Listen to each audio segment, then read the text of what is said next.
बिस्मिल्लाहिर्रहमानिर्रहीम। अस्सलामु अलैकुम वरहमतुल्लाहि वबरकातुहू। मोहतरम जनाब जमील ख़ान साहब, काशिफ साहब, एडवोकेट जावेद साहब, इमरान साहब, शे नशीन पर तशरीफ़ फरमा राजस्थान मजलिस इत्तेहादुल मुस्लिमीन के मेरे तमाम ज़िम्मेदारान और रुफ़क़ा, मोअज़्ज़ज़ हाज़रीन इकराम, मेरी इज़्ज़तदार माँ और बहनों, मेरे गयूर नौजवान साथियों, मैं आप तमाम का बेहद शुक्रगुज़ार हूँ कि आपने अपना कीमती वक्त निकाल कर आज के मजलिस इत्तेहादुल मुस्लिमीन की इस मीटिंग में शिरकत की। बावजूद इसके कि हम जिस जगह पर अपनी इस पब्लिक मीटिंग को करना चाहते थे, हुकूमत की तरफ से आखिर वक्त में हमको इजाज़त नहीं दी गई और बिलाखिर हमको इस मुकाम को यहाँ पर इस जलसे का इनेकाद अमल में लाया गया। मैं आपका बेहद शुक्रगुज़ार हूँ कि आपने अपना वक्त निकाल कर आज यहाँ पर आया और आपकी मौजूदगी यकीनन हम तमाम के हौसलों को बुलंद रखती है।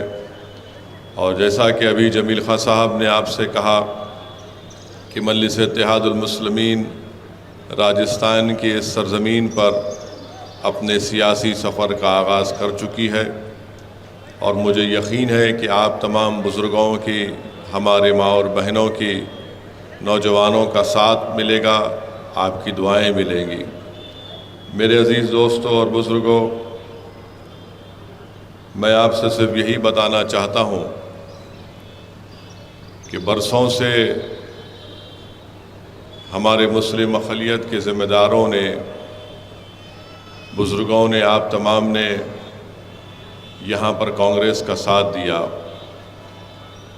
मैं जो कुछ आपके दरमियान में आज कह रहा हूँ, मैं चाहता हूँ कि आप लोग बड़ी संजीदगी के साथ मेरी इस बात को सुने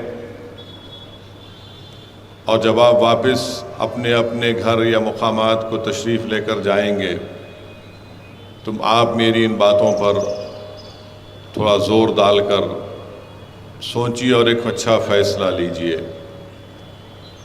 मजलिस इत्तेहादुल मुस्लिमीन की जानिब से हमने राजस्थान के मुसलमानों के ताल्लुक़ से एक रिपोर्ट भी तैयार की। उस रिपोर्ट को हमने मंजर आम पर लाया।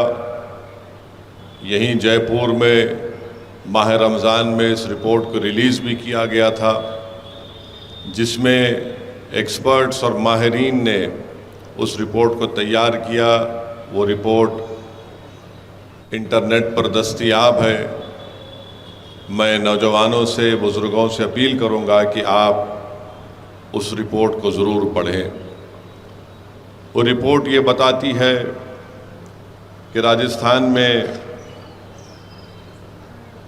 3 अगर मुस्लिम बच्चे हैं तो उसमें से 1 बच्चे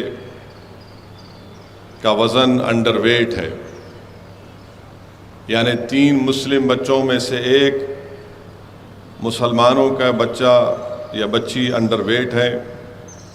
उसका मतलब ये है कि जो उस उम्र में उसका वज़न होना चाहिए वो उससे कम होता है।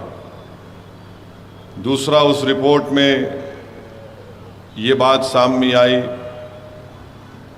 कि 21% जो मासूम बच्चे हैं वो वेस्टेड हो जाते हैं, यानी जो अपना वज़न इतना खो देते हैं कि दोबारा उनका वज़न वापस नहीं आता, जिसको वेस्टेड कहते हैं। और 35% बच्चे ऐसे हैं जो स्टंटेड हैं। ये उस रिपोर्ट में ये फाइंडिंग्स आई हैं। उसमें ये भी बताया गया कि जो राजस्थान में मुसलमान ओबीसी हैं उनमें इलिटरेसी रेट यानी ख़वानगी का जो तनासुब है वो हमारे शेड्यूल ट्राइब भाइयों से ज़्यादा है, इलिटरेसी का तनासुब। और राजस्थान के मुसलमान दूसरी रियासतों के मुसलमानों से बैकवर्ड हैं। इसके बावजूद भी हम पर इल्ज़ाम लगता है कि हम फलां टीम है, इनके लिए कर रहे हैं, उनके लिए काम कर रहे हैं। राजस्थान में हायर लेवल ऑफ एजुकेशन में सबसे ज़्यादा ड्रॉप आउट रेट है मुसलमानों का। एनरोलमेंट जो मुसलमानों का है वो हमारे दलित और शेड्यूल्ड ट्राइब के भाइयों से कम है। माने पूरे स्कूलिंग के अगर आप पहली जमात से फर्स्ट क्लास से 8, 9, 10 तक 11 तक देखें तो सबसे कम एनरोलमेंट होता है। राजस्थान में मुसलमानों की आबादी 9% और हायर एजुकेशन में एनरोलमेंट होता है सिर्फ 2%। ये इस रिपोर्ट में ये बहुत सी बातें सामने आई। मिसाल के तौर पर अगर कोई मुसलमान अपनी बहू को, अपनी वाइफ को या अपनी बेटी को डिलीवरी के लिए अस्पताल लेकर जाता है तो उसको कम से कम 4,300 रुपये खर्चना पड़ता है, जो तमाम दीगर बरादरियों से ज़्यादा अखराजात उनको खर्चा करना पड़ता है। उसमें यह भी मालूम हुआ कि राजस्थान में मुसलमानों के 60% बच्चे एनीमिक हैं, यानी जिस्म में उनके खून की कमी है। पूरे मुसलमानों को देखा जाए तो सबसे गरीब मुसलमान है। मेरे अजीज़ दोस्तों और बुज़ुर्गों, ये तमाम आदाद व शुमार आपको ये बताती हैं कि आपका बुरा हाल है, और ये इसलिए किया जा रहा है क्योंकि आपके पास, राजस्थान के मुस्लिम अल्पसंख्यक समाज के पास उनकी कोई सियासी लीडरशिप नहीं है।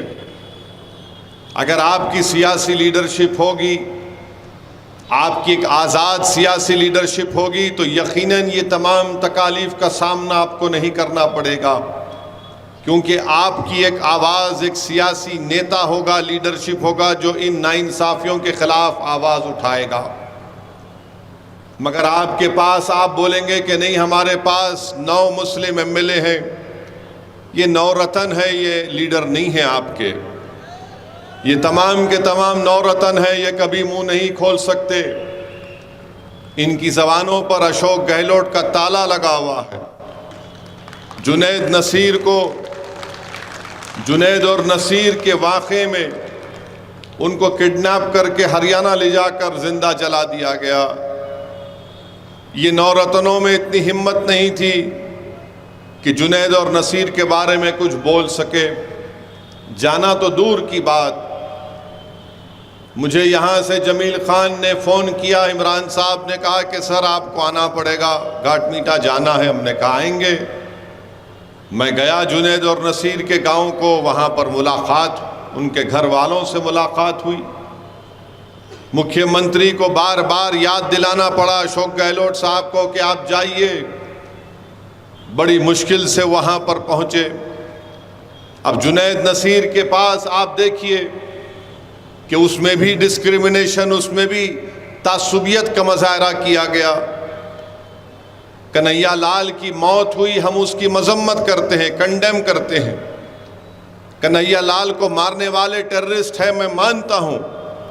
तो जुनैद और नसीर को मारने वाले टेररिस्ट नहीं कहेंगे तो क्या उनको आप क्या कहेंगे? उनको क्या देशभक्त कहेंगे? उनको क्या कहेंगे आप? कन्हैया लाल का कत्ल अगर दहशतगर्दों ने किया तो यकीनन किया है, तो जुनैद और नसीर को मारने वाले भी तो दहशतगर्द हैं।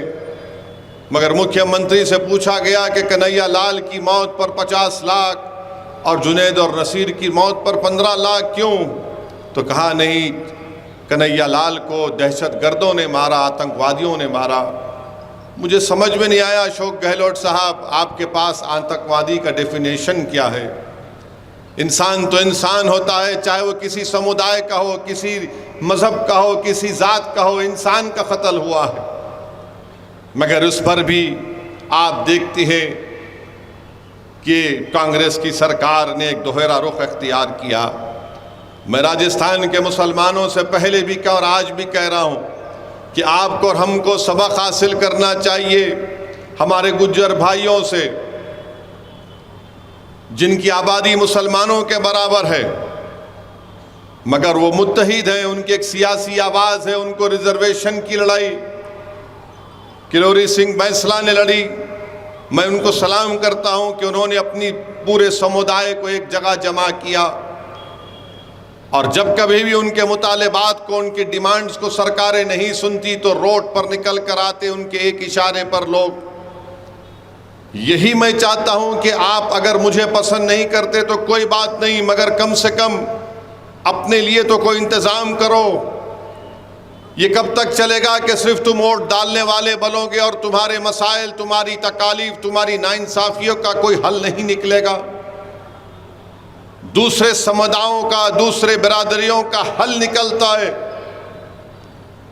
क्योंकि उनके पास उनकी एक सियासी आवाज़ है। मैं राजस्थान के राजपूतों को सलाम करता हूं कि उन्होंने अपनी सियासी हिकमत अमली के ज़रिए अपने मसाइल को हल किया। आज हमसे मिलने के लिए एक एमएलए साहब आए थे, क्या नाम था? हाँ, राजेंद्र गुड़ा साहब आए थे। मैं बड़ा मुतासिर हुआ उनकी गुफ्तगू से। उन्होंने बताया कि कैसे वो काम करते हैं। मगर आज हमारा मामला यह है कि हम सिर्फ सेकुलरिज्म के नाम पर बह जाने वाले हैं।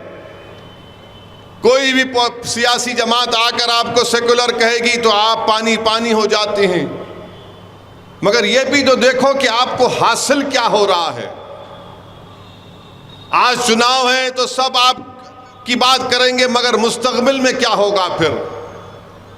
जुनैद और नसीर के भाई एहतजाज कर रहे हैं तो उनको जेल में डाल दिया गया। अभी हम निकल कर आ रहे थे तो अलवर से हमारे पास हमारे भाई आए, जिन्होंने मुझे बताया कि मौसम को लक्ष्मणगढ़ अलवर में 2 मई से वो गायब थे। उन 5 जून को एफआईआर दर्ज किया गया और उसके बाद उनको परिवार को बताया गया कि हमने 3 लोगों को गिरफ्तार किया और 302 का मुकदमा हमने दर्ज किया। वो परिवार के लोग आज हमसे पूछ रहे थे कि ओवैसी साहब, उनकी अगर हड्डियां हैं तो हमको मिले, हम दफनाएंगे, खबर बनाएंगे। और क्यों उनको मारा गया, किस लिए मारा गया, कोई पूछने वाला नहीं है। ये आपके 9 रतन हैं। जमील गए वहां पर, इमरान साहब गए तो उन्हें 9 रतन में से एक रतन भाग कर गया। वहां पर कोई आवाज ही नहीं उठती। हाजी बस में जा रहे हैं और हाजी की बस पर फतरे फेंके जाते हैं, मगर सेकुलर सरकार है। मेरे अजीज दोस्तों और बुजुर्गों, बहुत से मसाइल हैं। मैं आपको जज्बात में लाए बगैर आपसे सिर्फ यही अर्ज करना चाहूंगा कि एक मर्तबा आप अपनी एक सियासी लीडरशिप के लिए काम करिए। यहाँ पर वक्फ की ज़मीन है, नवाब कलान की जयपुर डेवलपमेंट अथॉरिटी उसका हर्राज करने जा रही है। क्या कोई वक्फ की ज़मीन का हर्राज कर सकता है गवर्नमेंट? अशोक गहलोत साहब को बताना पड़ेगा कि कैसे आपकी सरकार वक्फ की ज़मीन की हर्राज करती है। यहाँ पर आपके 9 रतन कुछ बोलते नहीं हैं। जयपुर में खोरना बिसाल की मस्जिद पर हमला हुआ, कांग्रेस की सरकार है।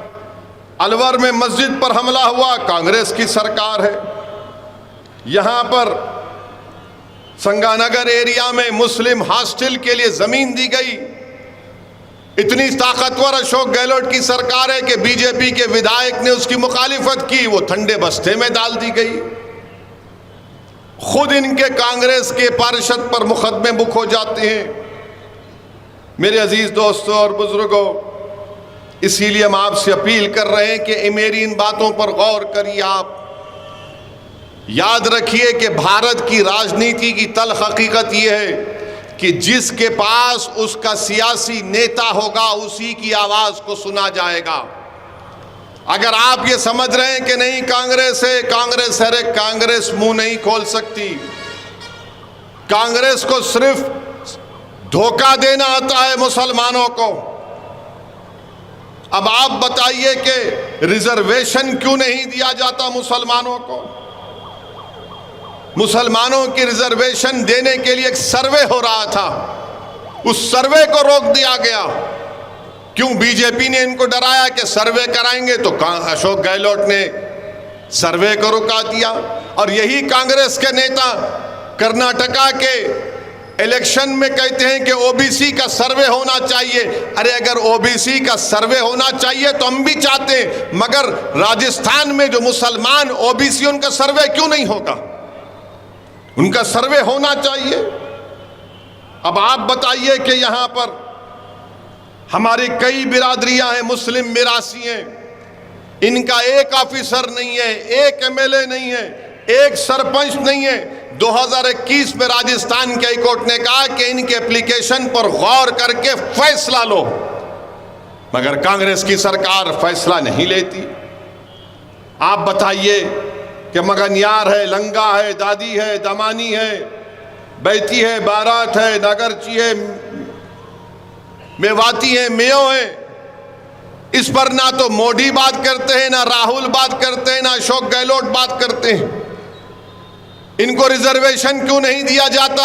पसमानदगी की बुनियाद पर, सोशल एजुकेशनल बैकवर्डनेस की बुनियाद पर रिजर्वेशन मिलना चाहिए। मजहब के नाम पर हम नहीं कह रहे।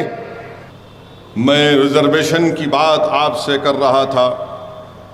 मेरे अजीज दोस्तों और बुजुर्गों, पसमानदगी की बुनियाद पर इन तमाम पसमानदा मुसलमानों को राजस्थान की सरकार को रिजर्वेशन देना चाहिए। वहीं पर हम देखते हैं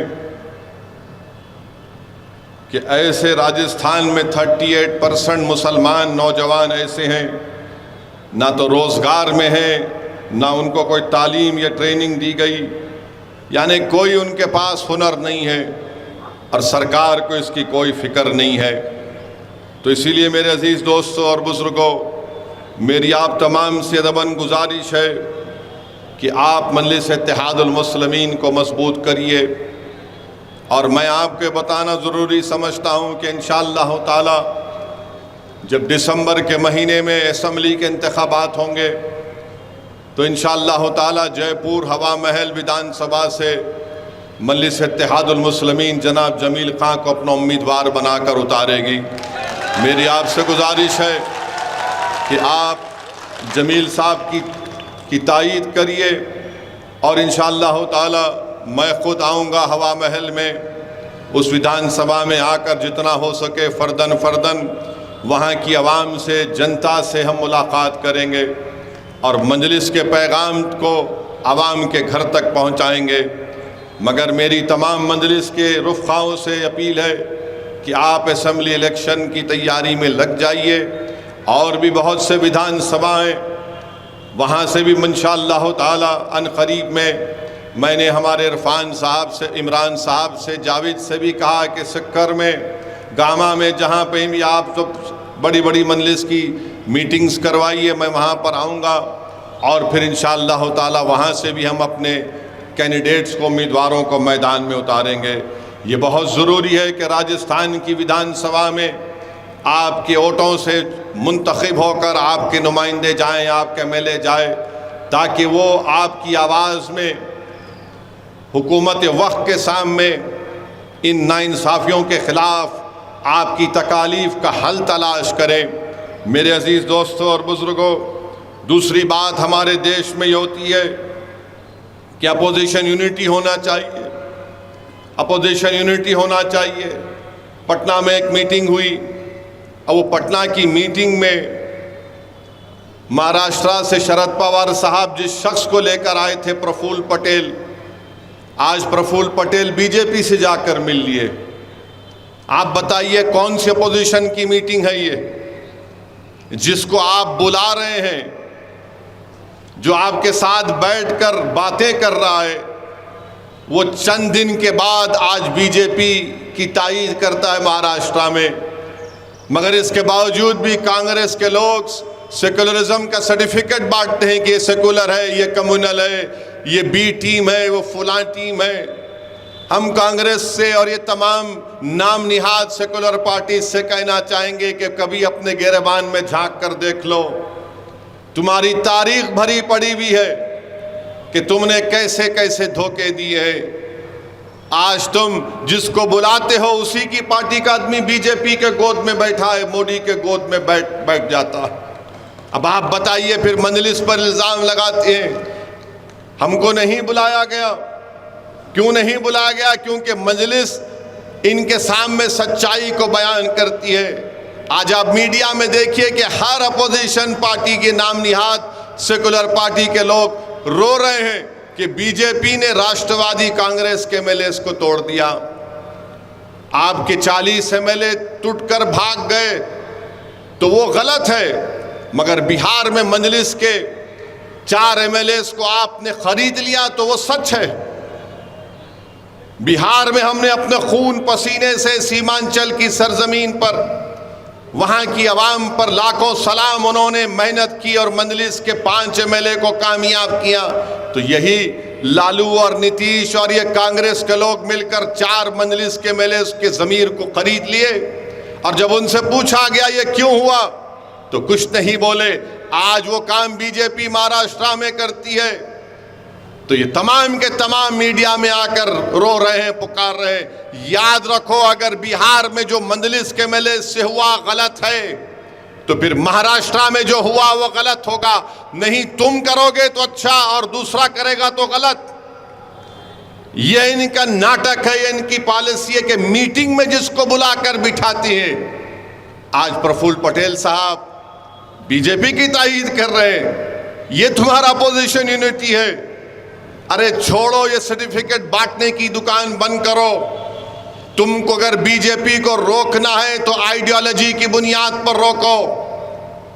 बीजेपी से मुकाबला करना है तो एक एजेंडा बनाओ। ये नहीं हो सकता कि नहीं हम जो करेंगे वो सच है और दूसरों को सबको गुलामों की तरह आपके सामने सर झुकाकर खड़ा होना पड़ेगा। ये नहीं होने वाला है। अब आवाम बेदार हो चुकी है, नौजवान बेदार हो चुका है। तुम सिर्फ झूठ बोल बोल कर मुस्लिम अकलियत का वोट तो ले लेते हो, मगर उसके बाद तुम बीजेपी को हरा नहीं पाते। मेरे अजीज दोस्तों और बुजुर्गों, इतने वाकयात आपके सामने राजस्थान में हो रहे हैं, मगर बीजेपी के खिलाफ इनको बोलने की हिम्मत नहीं होती है। कांग्रेस पार्टी में ये नवरत्न बैठे हैं, इनको मुंह नहीं खोला जाता, इनको मुंह खोलने की इजाजत नहीं है। इतना बड़ा मसला बीजेपी देश के सामने ला रही है कि यूनिफॉर्म सिविल कोड की बात देश के प्रधानमंत्री नरेंद्र मोदी करते हैं। पूछना चाहती है कांग्रेस में जो नवरत्न बैठे हैं, बोलो, मुंह खोलो, तुम्हारी राय क्या है? क्या तुम उसके खिलाफ हो या तुम उसकी तायीद में है? बोलो। और ये जो बीजेपी की तायीद में ये रंग बिरंग के कपड़े पहनकर जो ओबामा के बयान पर बड़ा बड़ा तबसरा करते, तुम भी बोलो यूसीसी के बारे में तुम्हारी राय क्या है? ओबामा के बयान पर तो बड़ा बढ़ चढ़कर बोले क्योंकि पप्पा को खुश करना था, मगर जब यूसीसी की बात आई तो सन्नाटा है। कांग्रेस पार्टी खुल के नहीं बोलती कि यूसीसी के बारे में नहीं, अभी हम ठहरेंगे। लॉ कमीशन को तो लिख कर दो कि यूसीसी के बारे में तुम्हारा मौक़िफ़ क्या है।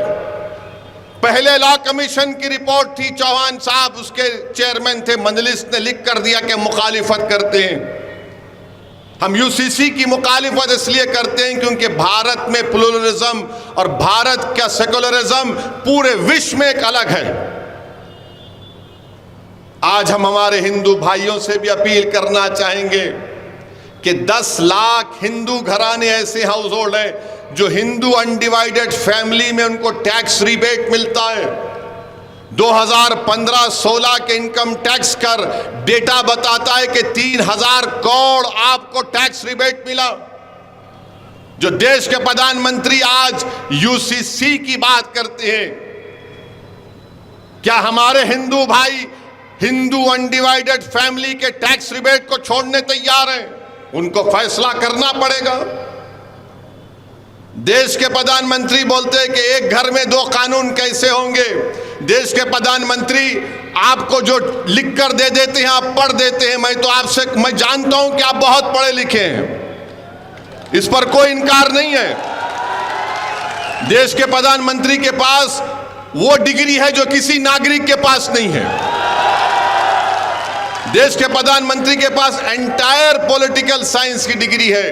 तो देश के प्रधानमंत्री को हम बताना चाह रहे हैं कि एक घर में दो कानून, तो संविधान में कंकरेंट लिस्ट क्या है, यूनियन लिस्ट क्या है, स्टेट लिस्ट क्या है? प्रधानमंत्री अगर आप देख लेते तो मालूम होता।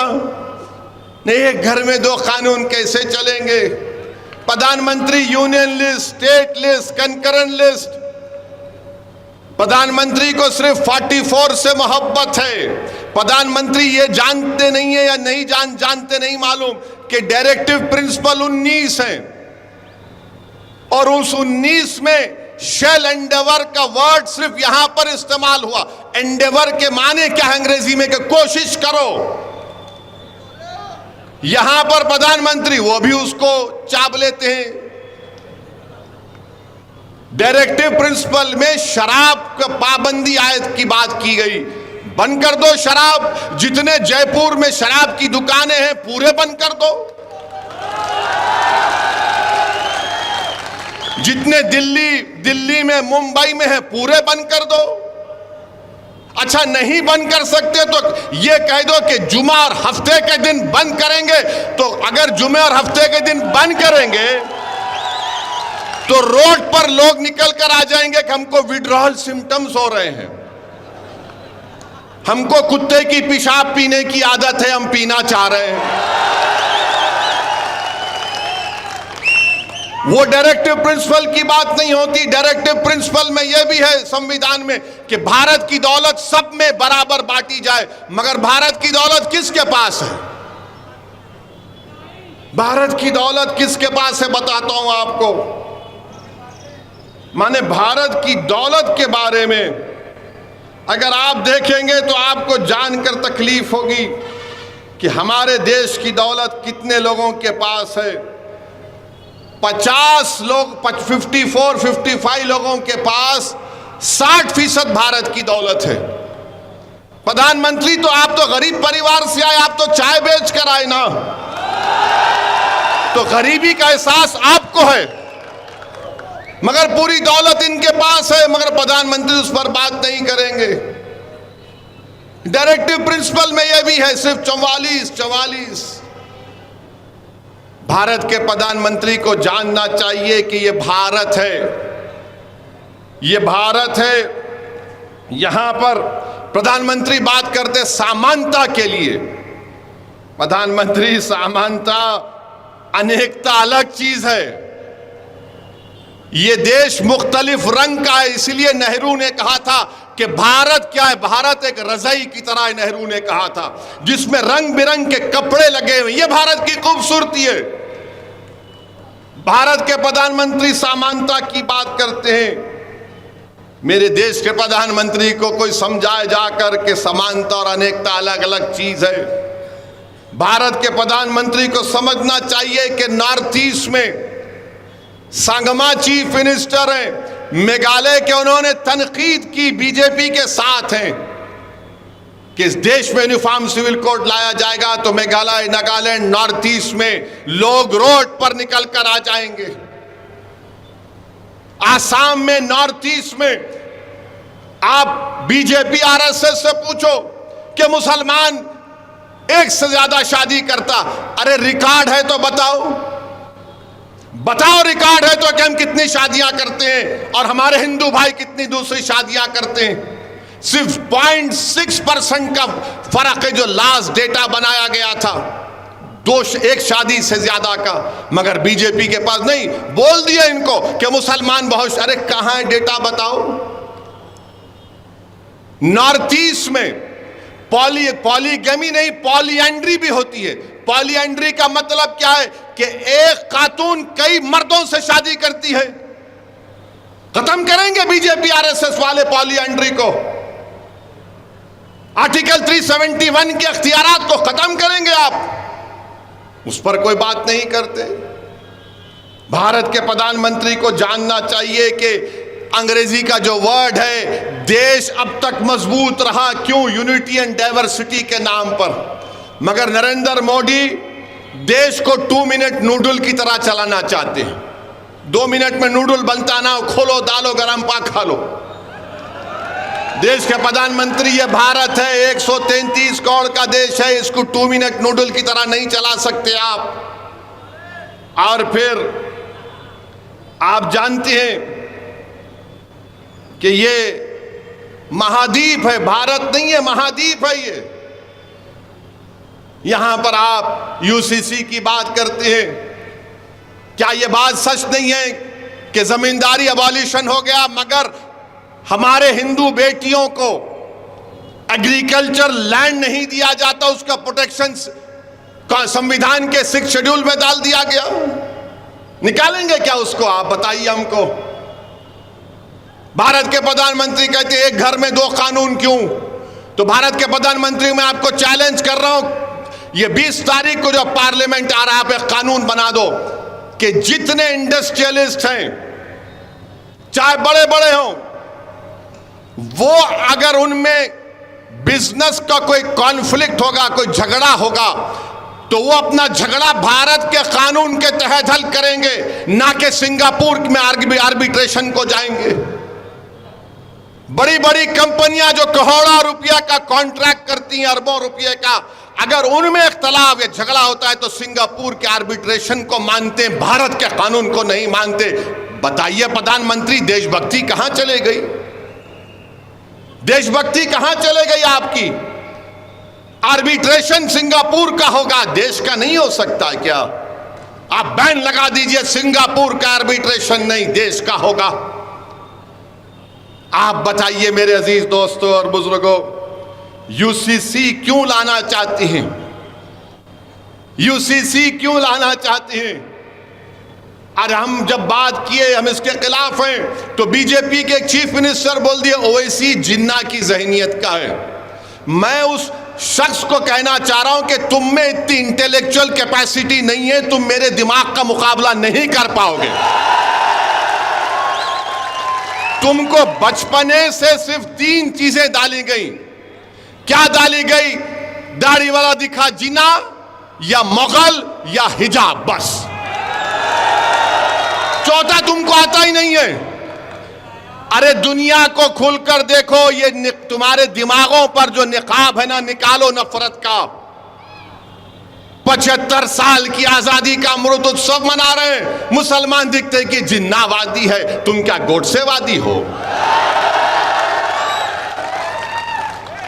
हम पूछ रहे हैं, सवालात उठा रहे हैं। यूनिफॉर्म सिविल की यकसा सिविल कोड की बात करती हैं। आप बताइए, क्या एक डायरेक्टिव प्रिंसिपल आर्टिकल 25 और आर्टिकल 29 का फंडामेंटल राइट छीन सकता? नहीं छीन सकता। Right to culture unfettered fundamental right है मेरे लिए। यकीनन मैं मुसलमान हूं और भारत का नागरिक हूं। जिस तरह नरेंद्र मोदी हिंदू है और भारत के नागरिक हैं, मैं भी मुसलमान हूं और भारत का नागरिक हूं। जिस तरह उनको फख्र है अपने भारतीय होने का, मुझे भी फख्र है। सुनिए सुनिए सुनिए सुनिए, बात आपको सुनना जरूरी है। अगर कोई हमारा हिंदू भाई मंदिर को जाता है तो मैं मस्जिद को जाता हूं। जिस तरह भारत के प्रधानमंत्री जाते हैं, मैं भी मस्जिद को जाता हूं। मुझे अल्लाह ने कहा कि यतीमों का माल मत खाओ, उन पर रहम करो, हम सुनते हैं। मुझे अल्लाह ने कुरान में कहा निकाह करो, मगर एक अगर ज्यादा करना है तो एक से करना अच्छा, इंसाफ करना पड़ेगा, हम मानते हैं। मेरे दीन ने मुझसे कहा, मुझे दीन ने मुझे बताया तो मैं चलता हूं। आपको इतनी तकलीफ क्यों हो रही है उस पर? अगर आपको इख्तियार हासिल है अपने मजहब पर चलने का और आपकी भारत से मोहब्बत पर कोई शक नहीं किया जाता, तो मेरी मोहब्बत पर शक किस बुनियाद पर? किस बुनियाद पर बताइए आप? मगर नहीं, दिमागों में डाल दिया गया। अरे भाई साहब, इस देश की खूबसूरती इसका प्लुरलिज्म है, इसका सेकुलरिज्म है। अब देश के प्रधानमंत्री, एक घर में 2 कानून, कैसे प्रधानमंत्री? हर रियासत का, स्टेट का सीआरपीसी अलग है। आपको पता है? नहीं मालूम मुझे। सीआरपीसी अलग है, अलग कानून है। बाज स्टेट में आपको बेल का कानून मुख्तलिफ है, मगर देश के प्रधानमंत्री बोल दिए और पूरे बीजेपी के लोग थालियां। प्यारे, कभी पढ़ लिया करो, कभी देख लिया करो। आर्टिकल 29 का प्रोटेक्शन है मेरे पास, आर्टिकल 25 का भी है, 29 का भी है। साबिका लॉ कमीशन ने कह दिया कि यूसीसी की ना जरूरत है, मगर आप क्यों लेके आना चाह रहे हैं? क्या वजह है? क्योंकि भारत के प्रधानमंत्री देश के प्लुरलिज्म और सेकुलरिज्म से वो नहीं मानते। भारत के प्रधानमंत्री सब चीज को एक करना चाहते हैं। भारत का एक ही रंग, एक ही समुदाय, एक ही मजहब, एक ही जबान, एक ही कल्चर, हर चीज। अब तो एक फर्टिलाइजर भी करना चाहते हैं। भारत के प्रधानमंत्री, ये देश एक है और एक रहेगा, मगर इस देश में बसने वाले 130 करोड़ जनता हजारों तहजीबें, हजारों मजहब को मानने वाली, ये इस देश की खूबसूरती है। मगर भारत के प्रधानमंत्री को अनेकता से बड़ी नफरत है। भारत के प्रधानमंत्री अनेकता को नहीं मानते। देश के प्रधानमंत्री, जान लीजिए कि ये महाद्वीप है। आप बताइए कि हमारे ट्राइबल हैं, आदिवासियों के कस्टम को क्या करेंगे? आदिवासियों के कस्टम को क्या करेंगे? तो यूसीसी के नाम पर देश के प्रधानमंत्री एक हिंदुत्वा सिविल कोड लाना चाहते हैं, हिंदुत्वा सिविल कोड लाना चाहते हैं। मजलिस पहले भी मुखालिफत की, आज भी करेगी और कल भी करेगी। एक घर में दो कानून की बात देश के प्रधानमंत्री करते और कांग्रेस कुछ नहीं बोलती है। कांग्रेस बोलती है नहीं, अभी बिल आने देखेंगे क्या होगा। कांग्रेस पार्टी, आप मुंह कब खोले, आप मुंह कब खोले? मगर कांग्रेस पार्टी को और बीजेपी के लोगों की याद दिलाना चाहता हूं, मौलाना अबुल कलाम आजाद ने कहा था कि मुझे फख्र है इस बात का कि 1000 साल से भारत में इस्लाम है। मौलाना अबुल कलाम आजाद ने इस देश के पहले एजुकेशन मिनिस्टर थे, फ्रीडम फाइटर थे। उन्होंने कहा कि मैं अगर मुसलमान हूं तो मुझे ये बात नहीं, इस बात मुझे नहीं रोकती कि मैं भारत के चप्पे चप्पे से मोहब्बत करूं। मगर यूसीसी को लाया जाने की बात देश के प्रधानमंत्री कर रहे हैं। देश के प्रधानमंत्री, आपने जल्दबाजी में किसानों का कानून लेकर आया, आपने बदनाम किया भारत के किसानों को। आपके पार्टी के लोगों ने ये आतंकवादी है, फुला खालिस्तानी है, वहां मगर आपको कानून वापस लेना पड़ा। आपको हम कह रहे हैं कि सोच लीजिए, चुनाव जीतने के लिए अगर आप कोई काम करना चाह रहे हैं तो याद रखिए, मेरा फंडामेंटल राइट मुझसे कोई नहीं छीन सकता। चाहे वो आर्टिकल 25 हो, 29 हो, राइट टू इक्वालिटी हो, ये तमाम चीजें हमको इस बात की गारंटी देती हैं कि हम अपने मजहब पर चलें, अपने कल्चर पर चलें। और हम रोज देखते हैं मीडिया वाले, यूसीसी की बात हो रही, बुरखा में बहन को दिखा रहे हैं। यूसीसी की बात हो रही, बुरखा में बहन को दिखा रहे। अरे दिखाने वालों, बिल्किस बानो को दिखाओ, बिल्किस बानो को दिखाओ ना। जुनैद और नसीर के घर के उन बच्चों को दिखाओ। मॉब लिंचिंग के नाम पर जो मारा जा रहा है उनको दिखाओ। गुजरात में एक प्राइवेट स्कूल में ईद उल अधा क्या है, एक ड्रामा किया गया तो बच्चों के सर पर, बच्चे मासूम होते हैं, स्कूल में टोपी सर पे कुछ पहन लिए, का कपड़ा लगा लिए, तो स्कूल की प्रिंसिपल को निकालना पड़ा। मगर नहीं, इनको इतनी मोहब्बत है। अरे अगर आपको इतनी मोहब्बत है मुस्लिम महिलाओं से, मुसलमानों से, तो फिर बिल्किस बानो को, जिसकी अस्मत रेजी जिन्होंने बिल्किस बानो की उसकी मां की कत्ल किया, उसका रेप किया, देश के प्रधानमंत्री उसको जेल को भिजाओ। आप यूसीसी की बात करेंगे, मगर मजहब तब्दीली का कानून बीजेपी बनाती है। यूसीसी की बात करेंगे, मगर गुजरात में एक हिंदू मुसलमान को घर नहीं बेच सकता, एक मुसलमान हिंदू को घर नहीं बेच सकता, मगर यूसीसी की बात करेंगे। तो मेरे अजीज दोस्तों और बुजुर्गों, ये मुल्क के हालात हैं। इंशाअल्लाह ताला हमको अपने हौसलों को बुलंद रखना है, हमको हरगिज मायूस नहीं होना है। मगर मैं आपसे फिर से कह रहा हूं कि अगर आज से 70 साल पहले हमारे बुजुर्गों ने मुसलमानों की सियासी लीडरशिप पर काम किया होता तो आज ये दिन देखना नहीं पड़ता। अगर आज आप रो रहे हैं कि बाबरी मस्जिद शहीद कर दी गई, बाबरी मस्जिद चली गई, अगर आज आप रो रहे हैं कि फसादात और जुनैद और नसीर को मार दिया गया, अगर आज आप कह रहे हैं कि यूसीसी के बाद, अरे फिर 70 साल पहले यह फैसला क्यों लिया गया था कि भारत की राजनीति में मुसलमानों की कोई सियासी लीडरशिप नहीं होगी? क्यों लिया था? किसने लिया था? बताओ, लेने वालों बताओ, तुमने फैसला क्यों लिया था? अगर आज तुम वो फैसला नहीं लेते तो भारत के मुसलमानों की एक सियासी लीडरशिप होती। ना तुम सियासी लीडर बने, ना तुम किसी को बनने देना चाहते हो। तुम यही समझते रहे कि नहीं ये सेकुलर, अरे कौन सेकुलर है? बताओ मुझे, बताओ सेकुलरिज्म के माने क्या है? जो संविधान में सेकुलरिज्म लिखा हुआ है मैं मानता हूं और मानता रहूंगा, मगर जो सियासी सेकुलरिज्म है वो ठगने के लिए इस्तेमाल होता है, धोखा देने के लिए इस्तेमाल होता है। आज आप बताइए कि आज हिंदुस्तान टाइम्स अखबार की रिपोर्ट है, देश के प्रधानमंत्री अशोक गहलोत को उस रिपोर्ट को पढ़ना चाहिए कि जो मुसलमानों में अपर कास्ट हैं उनकी हालत हमारे हिंदू ओबीसी से भी कम है, उनकी हालत हिंदू ओबीसी से कम है।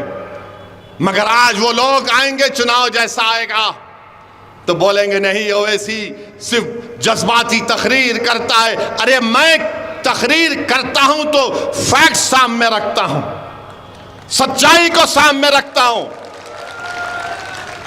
मगर आप सिर्फ अपने फायदे के लिए गुलामी करते हैं। मैं अपने फायदे के लिए नहीं लड़ रहा हूं, मैं मजलूमों के फायदे के लिए लड़ रहा हूं।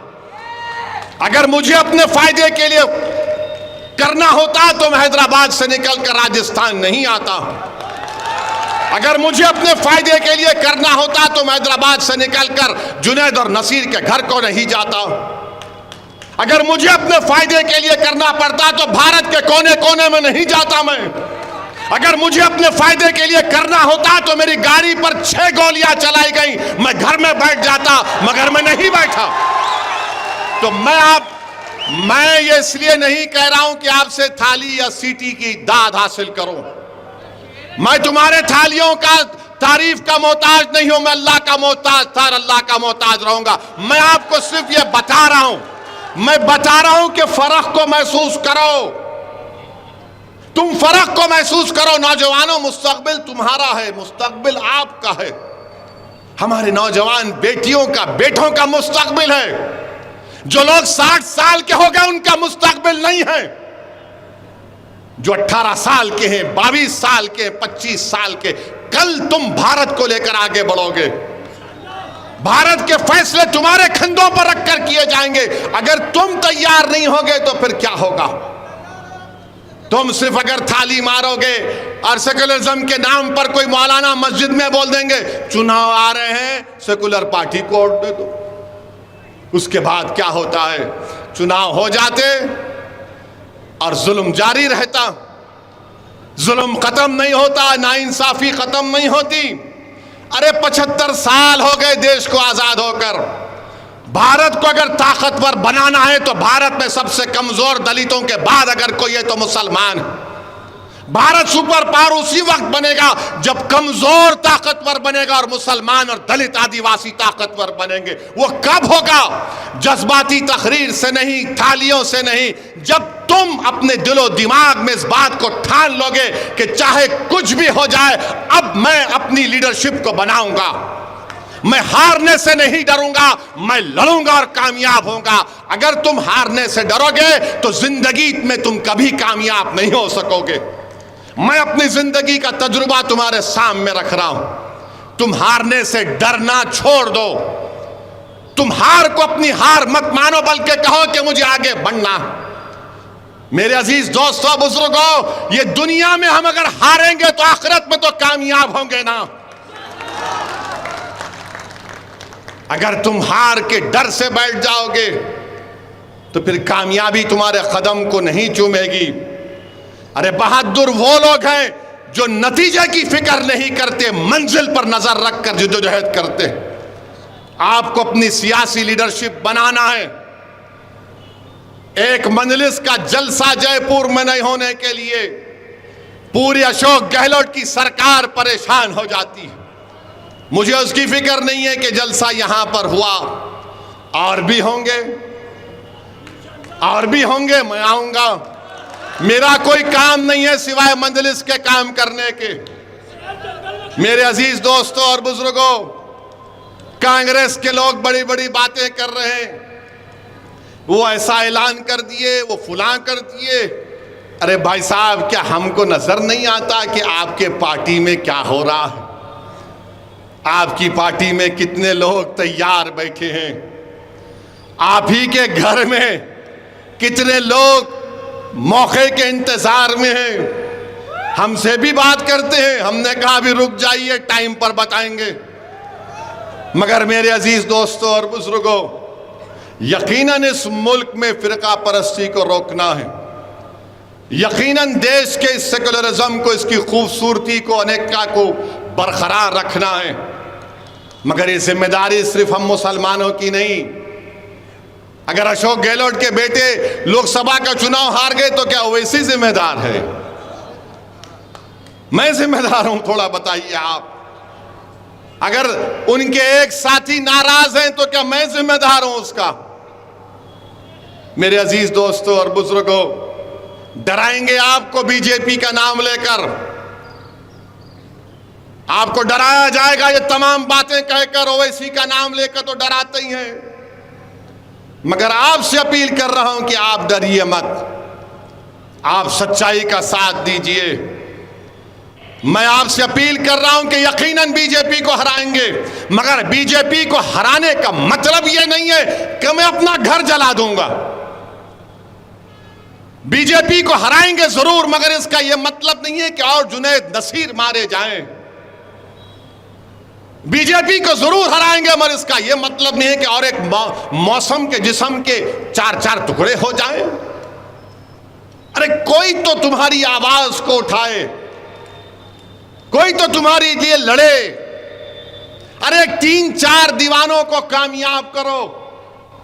भारत की पार्लियामेंट में 540 एमपी हैं, मजलिस के सिर्फ 2 हैं, मगर जब इन दोनों में से कोई एक खड़ा हो जाता है तो गरीबों को और मजलूमों को लगता है कि अब सुनना पड़ेगा कि 6 मिनट में क्या जलजला आने वाला है। मेरे भाई, ये हम क्यों बोल सकते हैं? क्योंकि आपकी ताईद, आपका इत्तेहाद हमारे साथ है। इसीलिए मेरी आपसे गुजारिश है, बिलखुसूस नौजवानों से गुजारिश है कि आप फैसला करो, अच्छा फैसला लो आप। हम राजस्थान में आए हैं और आते रहेंगे। एक बार जहां पर हम अपना परचम लगाते हैं तो हम उस जगह से पीछे हटने वाले नहीं हैं। और मुझे यकीन है कि राजस्थान की जनता, राजस्थान की आवाम, राजस्थान के गरीब और मजलूम लोग मजलिस के पैगाम को समझते हैं। वो मजलिस को अपने दिलों में जगह देंगे, मुकाम देंगे। मुझे यकीन है कि उन गरीबों के घर में हमारी आवाज पहुंचेगी। मुझे यकीन है कि अल्लाह सुब्हाना व तआला आपके दिलों में मजलिस की मोहब्बत को पैदा करेगा, और वो मोहब्बत एक सियासी लीडरशिप के रूप में बनेगी यहां पर इंशाअल्लाह। तो मेरे अजीज दोस्तों, राजस्थान में हम ये ऐलान कर रहे हैं कि राजस्थान में एक स्टेट एग्जीक्यूटिव बॉडी की तश्कील होगी। उसके सदर जमील खां होंगे, जनरल सेक्रेटरी 3 होंगे, एडवोकेट काशिफ जुबैरी, जावेद अली और इमरान नवाब, ट्रेजरर खाजिन इसरार खान, जॉइंट सेक्रेटरी 3 होंगे, जाहिद निज़ामी, जावेद खान, रुखसाना उस्मान, और मेंबर्स होंगे बाबू भाई फ्रिजवाला, यशवंत टाक, यूनुस देसवाली, नसीम अहमद, रफ़ीक खान, फजल समेजा, सलमान, नौशाद अली, फ़िरोज़ अब्बासी और शाहरुख खान शेखावती, मैं इन तमाम को मुबारकबाद देता हूँ और अल्लाह से दुआ करता हूँ कि अल्लाह सुब्हानहू तआला इनको इनके मकासद में अल्लाह इनको कामयाब करे और अल्लाह आपकी दुआओं और आपके साथ के नतीजे में इनके ज़रिए से राजस्थान में आपकी एक सियासी लीडरशिप उभरे और आपकी खिदमत करती रहे। डरने और घबराने की ज़रूरत नहीं है। मैं फिर से आप तमाम का बेहद शुक्रिया अदा करता हूँ कि आप यहाँ पर आए। वाखिर दावान अल्हम्दुलिल्लाहि रब्बिल आलमीन।